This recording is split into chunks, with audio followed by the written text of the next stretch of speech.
ব্যাপারটা দেখবেন এবং দেখছেন। তো দিস ইজ মোস্ট আনপ্রেসিডেন্ট ঘটনা হওয়া উচিত না, কাজে যদি এরকম হয়ে থাকে এটা মোস্ট আনফর্চুনেট বলে মনে করি। আর এরকম না করে বরঞ্চ ক্ষমতাও শেয়ার করবে আর এরকম ঘটনাও ঘটাবে, এটা তো ঠিক না। কিছু করতে গেলে বেস্ট হবে, অপশন হবে you support withdraw from the state government. অনেক ইস্যু রয়েছে, ডেমোগ্রাফি চেঞ্জ হচ্ছে রাজ্যের। সিএ নিয়ে তিপ্রামতার স্ট্যান্ড কি?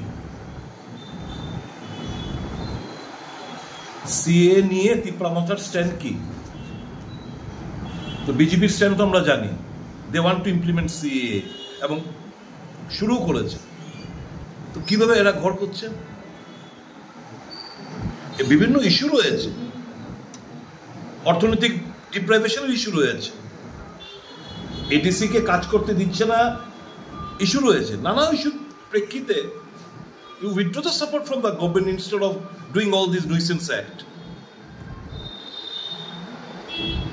সরকারও থাকবে, ক্ষমতাও ভোগ করবে, সমস্ত কিছু পাওয়ার প্রিভিলেজ এনজয় করবে, আবার এই তামসাগিরিও দেখাবে, সেটা হতে পারে না। এটা নাটক বলে আমি মনে করি।